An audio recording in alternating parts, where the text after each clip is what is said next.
Hello, everyone. This is Dino Chris from Prehistoric Facts, and this is Prehistoric Facts special episode number 212. And we're going to be talking about a dinosaur that we've seen in the documentary series Prehistoric Planet. And so let's just talk about this kind of dinosaur, shall we? So, this dinosaur is Zalmoxes. And so, this artist illustration, this as a different kind of version of Zalmoxes. The one on Prehistoric Planet might be pretty close to accurate, but that one is, but this one's not too bad either. But this is actually a pretty good artist illustration. So let's actually talk about a little bit more. Let's talk about some information about Zalmoxes. Some information about Zalmoxes. The name Zalmoxes means Dacian deity or Dacian deity, and so that's actually a pretty interesting meaning of the name for Greek and Latin. And length is 8.2 feet, 2.5 meters. Height is 3 feet or zero point 0.9 meters. Weight is 500 pounds. So this is a lightweight. And it lived 70 to 66 million years ago in the late Cretaceous period. And the fossils are found in Romania, and it was described by Natska in 1899. So this animal has been known for a long time, even though it has been predicated to different namings over the years in the early 1900s, but it was described in the 90s and in the early 2000s as that the other fossils that were given different names were that of Zalmoxes. And so, yeah. And so here's a map of Europe on the left here, and you can see where I highlighted here. This is Romania.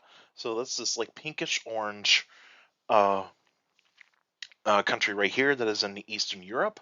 So just south of Ukraine, and so it is a very good place to find fossils, especially some of the other types of fossils are going to be there. I'll talk about that in a little bit. And you got the size chart here. So Zalmoxes is a very small dinosaur. It is a small dinosaur, so it is kind of half the size of a human male.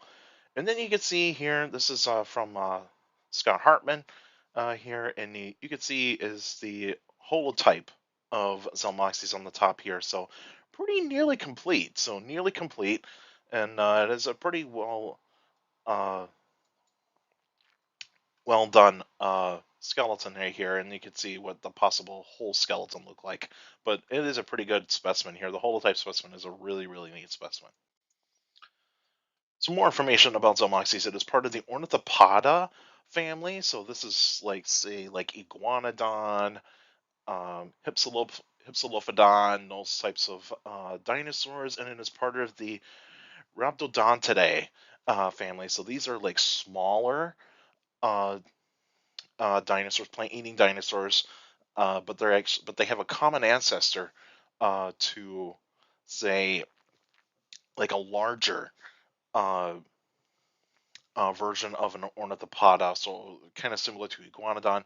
But the thing is, the reason why that the Rhabdodontidae are small is just because it is called island dwarfism, because these were animals that had a common ancestor that was a really large specimen, but got isolated uh, on a small island.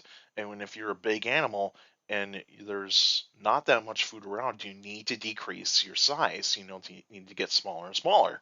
And so that's how Zalmoxes kind of small. And so with the Romanian fossil record of the late Cretaceous, this is a very rich fossil record right here. And so this has got to be one of the most unique fossil records in for the late Cretaceous. And Zalmoxes has got a small beak and it's got small teeth for chewing, so this animal can chew its food.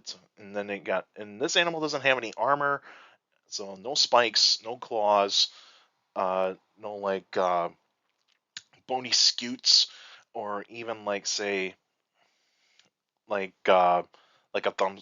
I mean, it might have a thumb spike, but it's not really going to be used for that much of anything. And but so it probably had to use its tail, but also it had to use its speed and agility.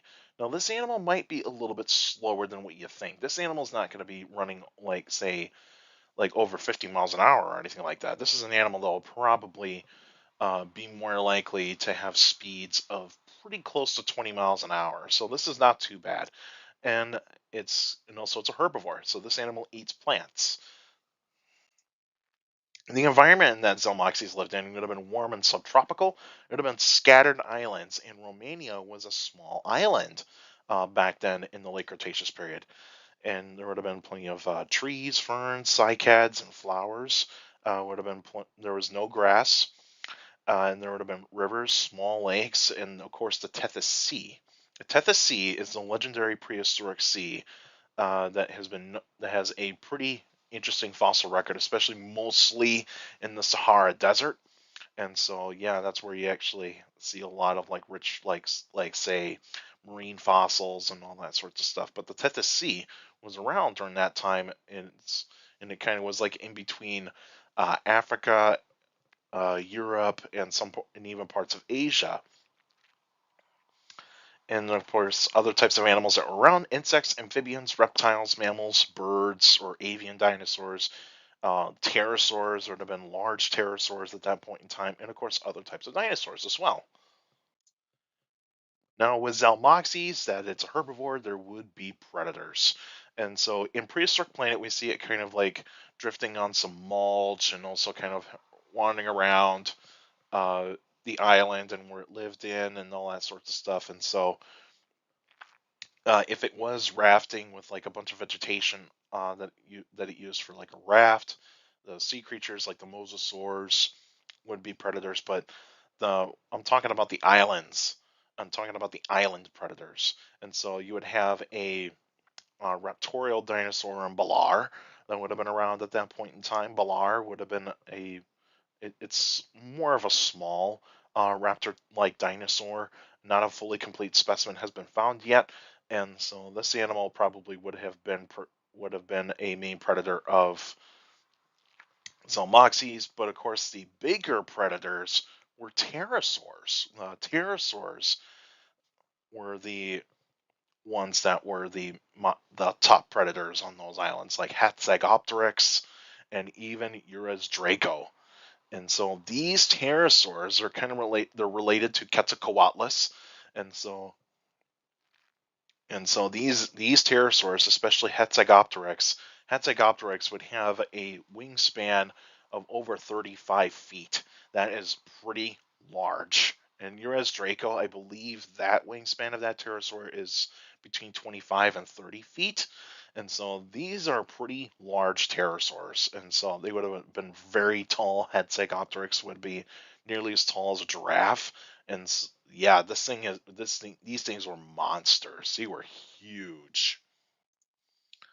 In the extinction of Zalmoxes, and with the end of the Cretaceous, at the end of the Cretaceous period, 66 million years ago, you have the KPG extinction event. A giant asteroid, size of Mount Everest, hit the Gulf of Mexico, and pretty much just creating a huge crater, and all these sorts of events that have happened. So shock waves would have been the one thing that would have started out first, and then you got the debris from the asteroid, and also from the Earth, just coming out of coming out and then spreading back and then kind of spreading all over the earth, falling back down onto the earth, creating like this raining fireballs.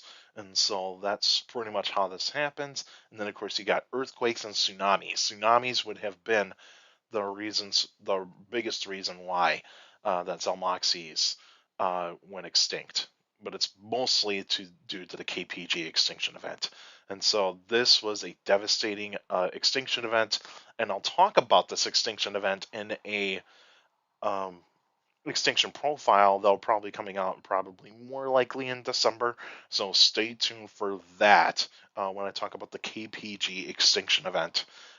In the extinction profile. And that'll be the last extinction profile in the extinction profile series because I already talked about the Permian extinction.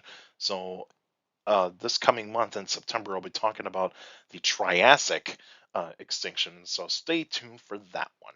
And that'll be in September 14th.